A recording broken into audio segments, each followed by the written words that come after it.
video kali ini kita akan belajar mengenai desain kode, yaitu menggunakan teknik decoupling dengan menggunakan interface pada bahasa pemrograman Go. So, selamat belajar.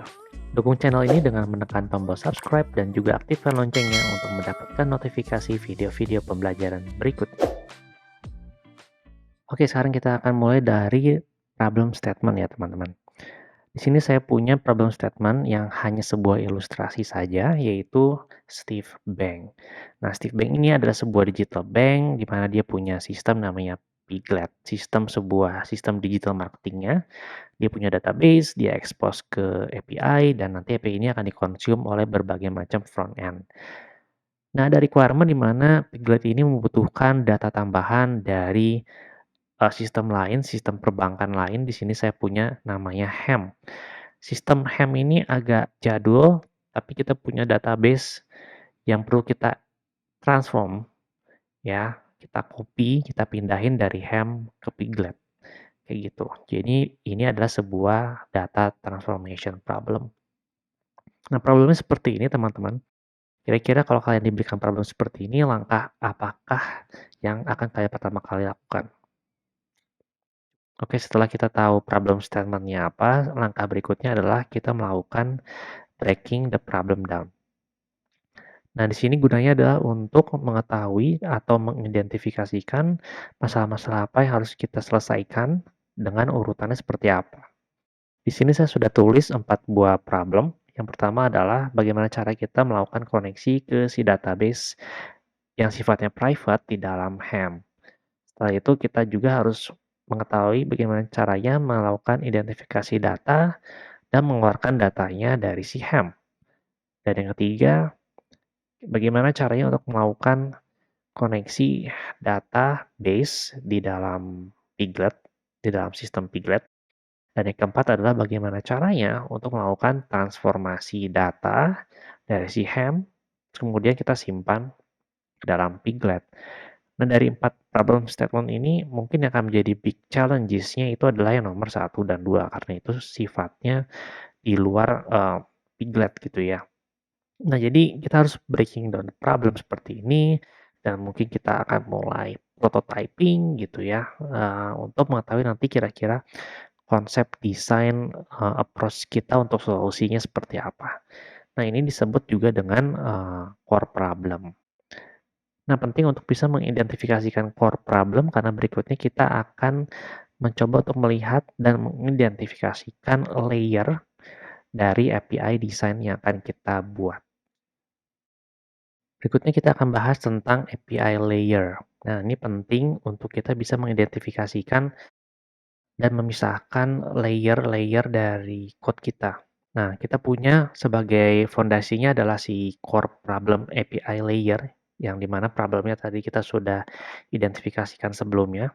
Nah, dari situ kita akan build low level API, dan nanti dari situ kita akan build high level API. Nah, low level API-nya apa, high level API-nya apa, nanti kita akan lihat pada saat kita melakukan demo.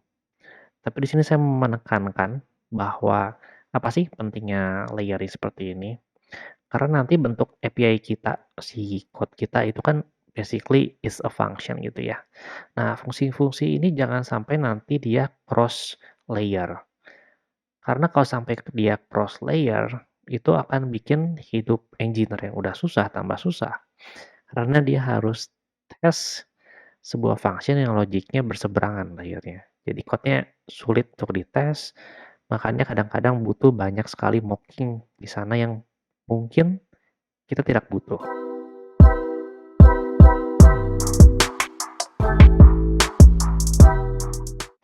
Baik, sekarang kita akan lihat demo pertama kita. Di sini saya sudah menyiapkan code base untuk menjawab dari problem statement-nya. Nah, sekarang kita akan fokus dulu ke dalam core problem API-nya. Ya, di mana kita perlu untuk bisa mengidentifikasi, mengambil data dari si HEM dan menyimpan datanya ke dalam Piglet. Nah, untuk si HEM dan Piglet sendiri saya buatkan masing-masing tipe data, type HEM dan type Piglet. Saya bikin dia sebagai type itu karena kedua sistem ini dia adalah stateful system ya, si piglet dan si ham ya. Jadi di sini saya menggunakan type dan saya menggunakan method ya karena dia stateful. Nah, si ham sendiri dia punya metode namanya pull untuk mengambil data dan si piglet sendiri dia punya metode namanya store untuk menyimpan data ke si piglet. Nah, sekarang kita akan fokus dulu ke metode pull. Nah, metode pull di sini saya memiliki parameter ke pointer data. Nah, data sendiri adalah data yang akan kita ambil dan kita transform. Nah, untuk simplified code kita, saya hanya menggunakan row dengan tipe data string. Fokus code ini bukan ke si data transformation-nya, tapi lebih ke struktur datanya. Ya, jadi saya tidak akan membahas data transformation ya. Nah, saya menggunakan pointer D supaya di dalam function ini tidak perlu ada alokasi memori karena saya kepikiran metode pull ini nanti akan dipakai di dalam title loop dan supaya code kita lebih efisien. Nah, pertanyaannya apakah implementasi pull seperti ini sudah merupakan code yang paling efisien? Untuk di hari pertama kita melakukan coding, itu kita tidak perlu khawatir apakah code kita itu sudah yang paling efisien dengan performance yang terbaik.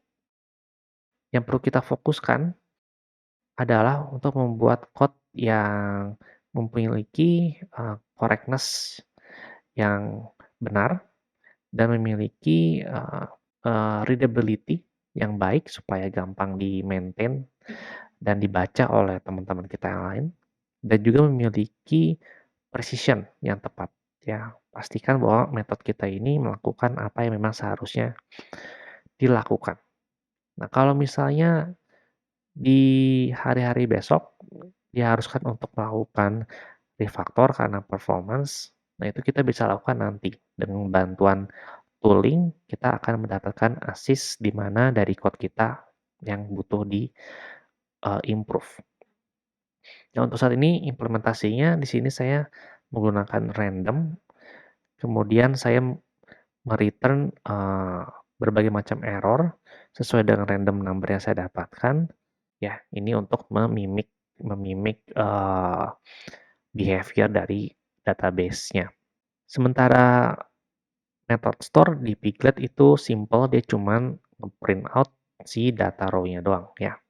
Dan ini hanya untuk simulasi aja. Nah, dengan begitu kita bisa bilang kita sudah menyelesaikan core problem API punya kita.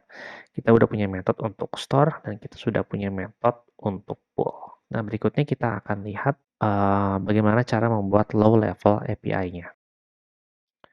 Nah, sekarang kita akan lihat low level API kita. Nah, low level API ini di mana kita akan mencoba untuk mengcomposite, menggabungkan dua behavior yang dimiliki oleh core API kita, yaitu behavior dari pull dan store. Jadi dimiliki sama si Piglet dan sama si Ham. Caranya gimana? Nah, kebetulan saya kepikiran adalah saya introduce suatu tipe data namanya sistem yang tugasnya adalah membungkus si behavior ham dan piglet di dalam satu struct ya. Nah, di sini saya melakukan struct embedding ya. Jadi sistem mengembed ham dan piglet. Jadi sistem di sini memiliki atau bisa mengakses behavior yang dimiliki sama ham dan piglet. Nah, karena sistem ini dia sifatnya adalah stateless ya, karena dia nggak punya definisi sendiri ya. Dia mengembed struct lain, makanya saya di sini tidak menggunakan method, tapi saya menggunakan function karena buat saya lebih make sense gitu ya. Jadi saya menggunakan function. Yang pertama saya membuat function pull untuk mengambil data bulk dari ham. Ya, ingat ini di low level API kita. Jadi parameternya adalah ham dengan pointer semantik dan kemudian ada slice data ya, data atau jumlah data apa yang akan kita ambil dan dia akan return integer dan error. Integer di sini merepresentasikan indeks data yang berhasil diambil. Nah, di sini saya menggunakan range mekanik. Saya range si data, kemudian saya panggil pool yang dimiliki sama si hem. Kemudian saya akses dengan menggunakan address dari si data index ke i, supaya nanti si data ini akan diambil. Datanya dari database dimasukkan ke si data. Kemudian kita return terakhir jumlah panjang dari si data. Nah, kemudian saya punya function store di mana tugasnya adalah untuk menyimpan data ke si piglet. Ya, parameternya saya punya pointer semantik ke piglet dan juga slice data. Mirip dengan si pool, ya saya menggunakan range mekanik di mana saya mengakses method store yang dimiliki sama si piglet. Kemudian saya masukkan address dari data yang saya mau simpan datanya. Dan ini adalah low level API kita. Oke, sekarang kita masuk ke high level API-nya. Ya, di high level API-nya di sini kita akan melakukan pooling dan storing dalam jumlah batch yang besar. Nah, saya bikin function namanya copy, C-nya besar karena ini adalah high level API yang akan kita ekspor dan akan dikonsum oleh klien kita. Nah, parameternya di sini dia adalah sistem dan jumlah batch-nya. Nah, kemudian kita bikin slice data dengan panjang dan kapasitasnya sebesar batch. Dan ini adalah satu-satunya alokasi yang kita lakukan di code kita ya. Nah, kemudian saya mau melakukan for, di mana di dalam for ini saya panggil pool, ya, saya akan ambil data, kemudian saya akan store data. Ketika saya pull, ingat pull itu parameternya adalah pointer ke hem, jadi saya tinggal akses saja dari sistem, saya akan akses si hem, address-nya. Ketika store, saya akan akses sistem punya piglet.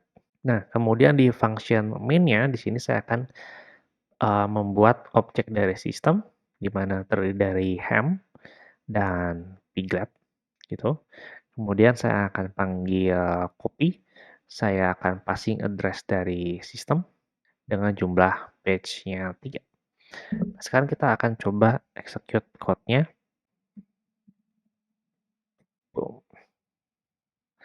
Oke, error reading data ya, karena kebetulan randomnya langsung 5 ya. Kita akan coba beberapa kali. Oke, seperti itu ya. Jadi function kita sudah berjalan ya, semua problem yang perlu kita cover sudah tercover. Nah, pertanyaan berikutnya apakah kita sudah selesai? Ya, nah kalian perlu mendefinisikan sendiri arti kata selesai. Menurut kalian itu apa? Oke, jadi apakah sudah selesai teman-teman? Ya, nah ceritanya ya semua problemnya sudah kita cover, code-nya ceritanya sudah testable, code coverage-nya sudah bagus di atas 70%. Nah, problemnya adalah apakah ada sistem changes yang perlu kita akomodasi gitu ya. Nah, ternyata ada gitu. Ternyata dari product manager kita bilang kita punya logic bisnis baru yang perlu kita cover. Jadi sebelumnya kita punya hem, punya piglet. Nah, kita melakukan data transformasi dari hem ke piglet. Nah, jadi ada suatu requirement tambahan di mana si piglet ini ternyata dia juga butuh mengambil data dari sistem lain namanya Porky. Nah, nggak cukup dari situ, ternyata si Steve Bank ini dia punya bisnis baru yang sama kayak piglet ya, serupa lah gitu ya. Namanya Pumba, dan Pumba ini juga ya sama dengan piglet karena mirip logic bisnisnya, jadi dia perlu juga ambil data dari hem dan Porky. So, sebagai engineer, apa yang kita perlu lakukan terhadap code base kita untuk bisa mengakomodasi extended problem ini? Nah, mari kita lihat di demo kedua.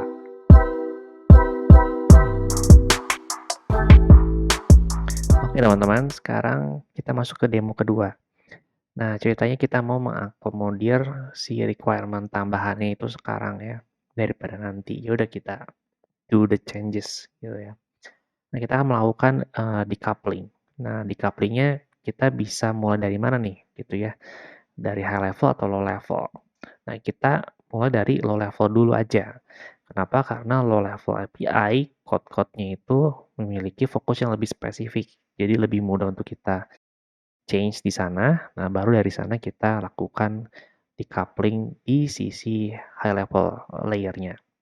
Nah, kalau kita lihat di low level API-nya, kita punya dua buah function pull dan store. Masing-masing parameternya di sini tightly couple ke concrete data, ham, dan piglet.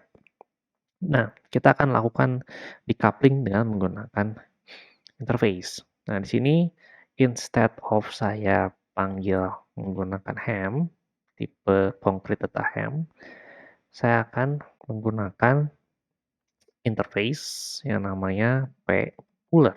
Ini tinggal akses p.pull. Ini belum saya define ya sekarang. Dan store saya akan pakai interface store. Oke. Nah, sekarang kita define interface puller dan storer-nya. Jadi saya punya type puller, dia adalah interface. Oke, dan type storer, dia juga adalah interface. Nah, interface itu adalah tipe data yang valueless. Ya, dia bukan concrete type. Dia cuma tahu behavior apa yang harus dia penuhi. Nah, untuk behaviornya apa dari puller dan storer? Well, kita sebenarnya udah punya. Nah, untuk puller, behavior adalah yang ini, yang pull. Tinggal di copy aja. Sementara yang store, behaviornya adalah yang ini. Yang dimiliki sama metodenya si piglet. Jadi kita nggak perlu guessing ya. Tinggal ditaruh aja kayak gitu. Mantap. Nah, sekarang di low level API-nya sudah decoupling untuk function pull dan store. Di mana sekarang pull yang dia terima adalah anything. Ya, dia nggak terima concrete data type lagi. Anything, any type, yang penting dia harus punya behavior untuk nge-pull data dengan kontrak seperti ini. Store juga seperti itu. Oke, dari low level API sudah decoupled. Nah, sekarang kita move to higher level API layer-nya. Di high level API-nya, function kita copy, di sini dia terima sistem. Ya, sistem yang di dalamnya kita embed ham dan piglet. Lagi-lagi ini adalah sebuah concrete data type, tightly coupled ke si ham dan piglet. Nah, kita mau decoupled. Caranya, kita introduce sebuah interface baru namanya pull storer. Keren ya namanya. PS. Nah, nanti si pull ini kita passing PS dan si store kita passing PS. Oke, pull storer kita belum definisikan, kita belum bikin, kita bikin dulu. Type pull storer, dia adalah interface. Nah, pull storer ini saya mau embed interface puller dan interface storer. Ya, jadi pull storer ini ada sebuah penggabungan ya antara dua buah behavior yang dimiliki oleh interface puller dan storer. Jadi kita melakukan composition lagi di level interface ya. Jadi sebelumnya kita sudah melakukan composition di level data types yaitu sistem. Di sini kita melakukan composition lagi di level behavior. Nah, jadi sekarang function copy kita menerima tipe data apapun yang memiliki behavior yang dimiliki oleh puller dan storer. Dan karena kalau kita lihat di function main kita tidak berubah ya, tetap menggunakan sistem dan sistem ya itu kita embed ham dan piglet di mana ham dan piglet adalah concrete data type yang memiliki pull dan store yang diharuskan diwajibkan oleh si interface pull dan store, jadi sistem bisa kita passing ke dalam function copy. Nah, sekarang kita coba run code-nya. Oke, kita lihat code kita tetap dapat berjalan sesuai dengan semestinya. Nah, function kita sudah kita rombak, sudah kita decoupled, tapi ini belum fully decoupled. Nah, sebelum kita lakukan full decoupled, kita mau coba untuk trace dulu posisi kita saat ini di code base kita ini seperti apa. Oke, yuk sekarang kita coba trace down. Kok kita sekarang sudah sampai mana nih gitu state-nya untuk bisa melihat gambaran lebih jelas. Kita punya variable SYS ya. Variable SYS itu adalah sistem di mana kita embed ham dan piglet. Artinya apa? Artinya ham itu dia punya behavior pool. Piglet dia ngerti tentang store.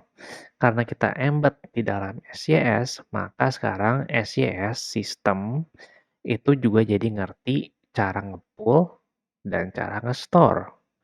Nah, ini disebut juga sebagai indirection. SYS jadi tahu pull dan store karena indirection behavior yang diturunkan sama ham dan piglet yang kita embed di dalam sistem. Indirection inilah yang mengintroduce ke kita yang namanya decoupling. Nah, sekarang kita lihat function copy. Function copy parameternya adalah PS, pull storer. Pull storer ini adalah interface valueless type data. PS, valueless type data. Dan dia adalah, yang kita kirimkan adalah pointer dari sistem. Artinya apa? Artinya PS sekarang ini isinya adalah sistem. Jadi ketika di dalam function copy kita melakukan pull atau store, mengeksekusi behavior pull dan store. Behavior pull dan store itu yang dimiliki oleh PS itu didapatkan dari mana? Dari sistem. Sistem itu apa? Sistem itu adalah ham dan piglet gitu ya. Jadi sebenarnya pull store dia bisa melakukan pull dan store didapatkan dari sistem yang dia bisa melakukan pull dan store di mana sistem itu mendapatkan behavior pull dan store karena indirection dari ham dan piglet di dalamnya. Jadi ketika kita melakukan function call pull di dalam copy, ya, function pull di dalam copy, yang ini, ya, yang dia terima adalah PS, pull storer. Pull storer itu apa? Pointer ke sistem. Cuman di sini si pull dia cuma ngerti behavior pull gitu ya. Kalau store berarti dia cuma ngerti behavior dari store. Nah, itu adalah state dari code kita sekarang gitu ya. Mudah-mudahan membantu kalian kalau kalian bingung kok bisa pull storer dia terima sistem gitu. Behaviornya dapat dari mana tuh datangnya ya. Nah, gambarannya kurang lebih kayak gitu. Code kita itu sekarang belum fully decoupled. Oke, belum full decoupled. Nah, kita akan coba decoupling lagi di demo berikutnya.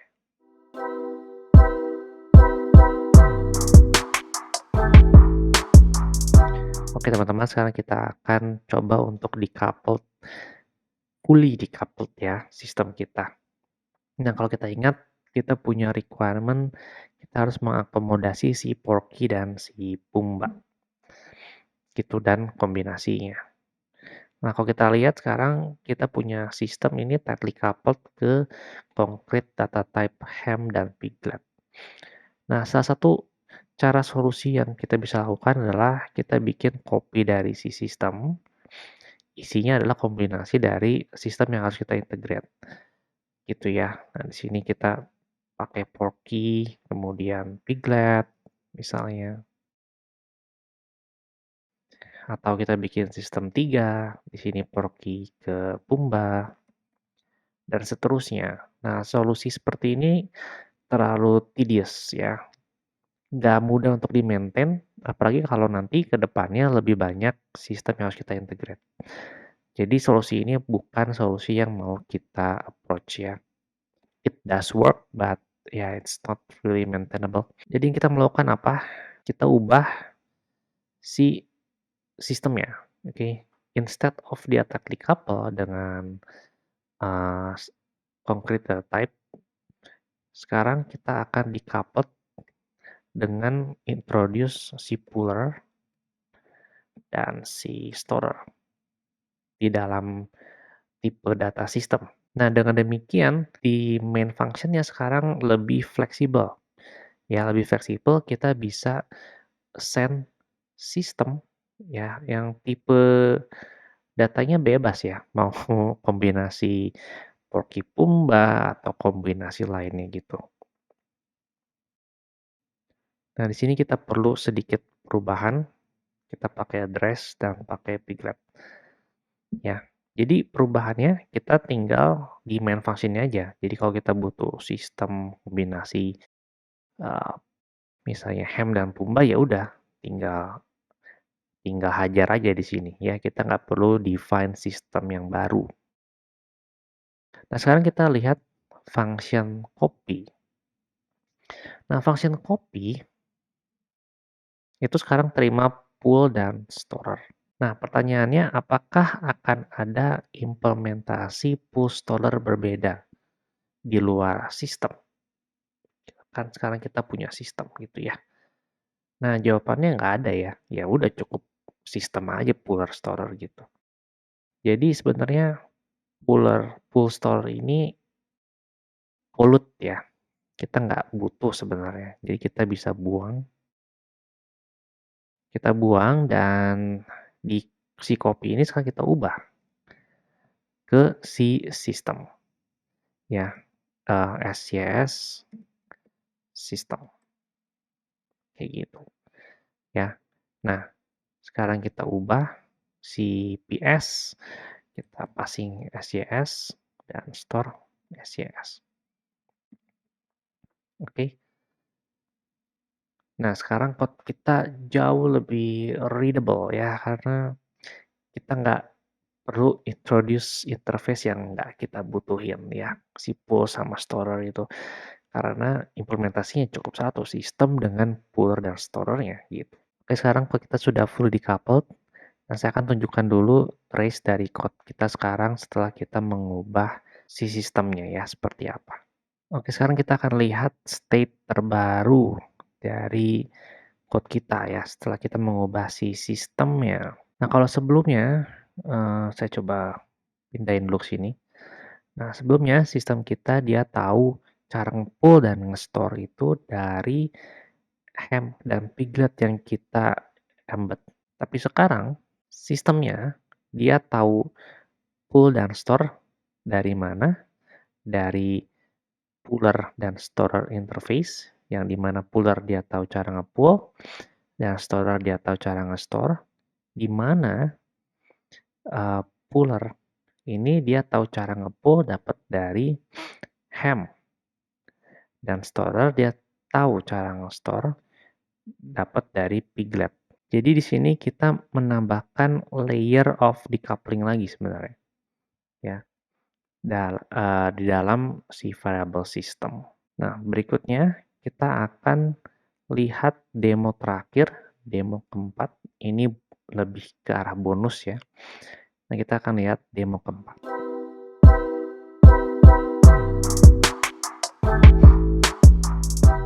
Oke, sekarang kita sudah ada di demo terakhir, demo keempat. Nah, demo keempat ini lebih ke code review untuk readability. Oke, ketika kita mendesain sebuah API, ingat dia harus precise. Jangan bikin API yang mudah untuk di misuse. Kalau kita lihat function copy kita, dia itu terima sistem, di mana dalamnya kita embed puller dan storer. Nah, pertanyaannya, kita benar-benar butuh tipe data system kah? Kayak gitu, atau sebenarnya nggak butuh gitu ya? Ya, sebenarnya nggak butuh sih, ya karena copy ini cuman care dengan si pull dan si store-nya aja.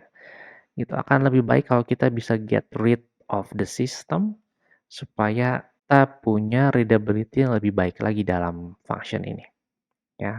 Jadi kita nggak perlu tahu tentang sistem. Jadi sebenarnya kita bisa mengubah sedikit dari function copy kita. Sekarang kita introduce puller dan storer, langsung aja kayak gitu.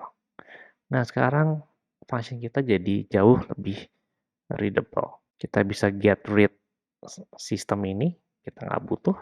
Nah, puller, kita langsung taruh di sini, S dari store kita langsung taruh di sini.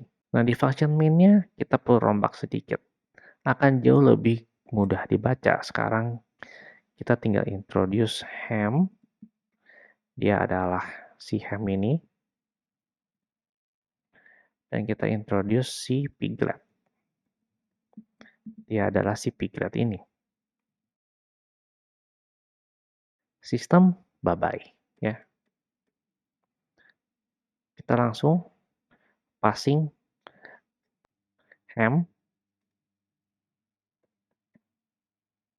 dan passing piglet. That's it. Boom. Oke, sekarang code kita jauh lebih mudah untuk dibaca. Kita sudah tiba di penutup summary atau rangkuman dari apa yang sudah kita pelajari. Yang pertama adalah drafting code and refactoring to achieve production ready code. Ingat kalau kita mulai menulis code di hari pertama itu nggak mungkin kita bisa bikin code yang kayak production ready udah the best gitu ya. Enggak ya. Jadi kita bisa achieve itu lewat drafting, lewat review, dapat feedback, terus kita refactor code kita. Yang kedua adalah kita harus mulai code kita itu dengan a valid, strong prototype, then start with decoupling. Jadi kita mulai dulu dari problem statement yang udah jelas. Kita bikin dulu solusinya apa. Baru kalau kita bisa melakukan decoupling, kita lakukan decoupling. Jadi decoupling itu adalah proses yang kita temui. Ya, temui pada saat kita melakukan refactoring, drafting gitu ya. Bukan dari awal kita udah mikirin tentang decoupling, tentang interface. Ya, that's a wrong approach ya. Yang ketiga adalah not start designing with interface but with concrete data. Ya, seperti yang saya sudah sebutkan tadi ya. Kita mulai desain code itu dengan konkret data, dengan konkret problem dulu, baru mikirin tentang interface. Dan ingat untuk mendesain API yang precise, ya, yang punya tujuan spesifik dan mudah untuk dibaca. Ya, mudah dibaca bukan hanya mudah dibaca sama kita doang, tapi juga mudah dibaca oleh teman kerja kita yang mungkin ke depan mereka akan kontribut ke code kita. Ya, jadi API itu desainnya harus sulit untuk di misuse. Jadi harus precise. Nah, itu aja dari summary dan dari pembelajaran kita tentang decoupling dengan menggunakan interface pada bahasa pemrograman Go.